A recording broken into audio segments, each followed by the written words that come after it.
If you want something out of life, if you want to change yourself, if you want to acquire something, if there's some goal that you want to reach, that is really not easy as some people will make us feel. That living your dream, changing your behaviors, overcoming negative habits, it's challenging. It's hard. Most people go through life never discovering what their talents are. Most people never develop their talents.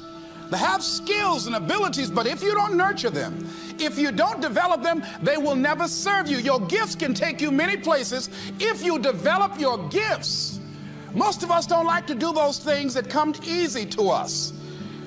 I've always loved to talk to people. I decided, taking this advice, to develop my skills as a speaker. And my gift has developed and it's taken me many places. You have something that you brought to the universe, and that if you decide that my life deserves my developing this, what I do well, and becoming the best at it, and mastering myself, and seeing what I have within me, if you decide to drop your buckets where you are and develop your gifts, I grant you, you'll never ever be without. I grant you that your gifts will take you places that will literally amaze you. I grant you that if you begin to work to develop your gifts, you'll develop a strong sense of happiness. You'll get a larger vision of yourself, because part of beginning to get a larger vision of yourself, all of us need some area of our lives where we can have a feeling of competence. That people know when they think about this area, that's something you do.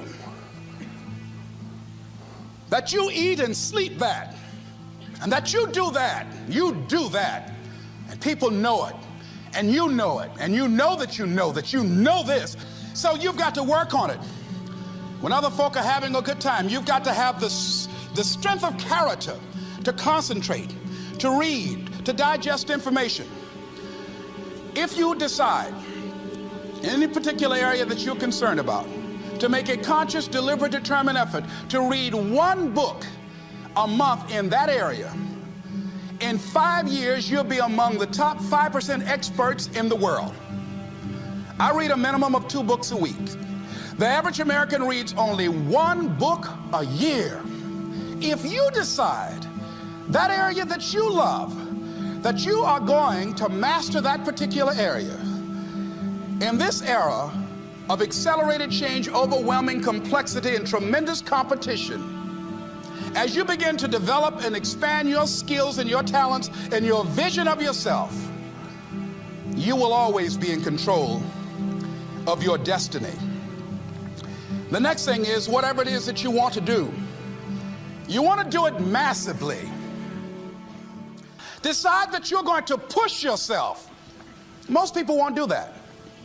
Most people give up on themselves easily. You know, the human spirit is powerful. There's nothing as powerful. It's hard to kill the human spirit. They asked Benjamin Disraeli, a man who became the head of a country at a time when Jews were not allowed out after 10 o'clock. They said, how did you do it? How did you achieve it against such great odds? He said, nothing can resist the will of a people that will stake even their existence on the extent of their purpose for good. That when you have a made-up mind, when you decide that you want to do something, I was reading something the other day, he said, the power to hold on in spite of everything, the power to endure, this is the winner's quality. The hunger, the ability to face defeat again and again without giving up. This is a winner's quality. You have that quality within you. When you're hungry, you don't care about the facts. You don't care about the odds. Doug Williams played for the Washington Redskins, quarterback. John Elway of the Denver Broncos in the Super Bowl. Everybody was talking about Elway.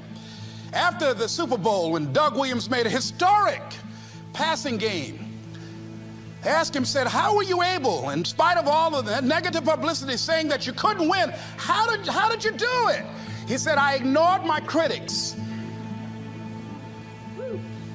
I just didn't pay any attention to them.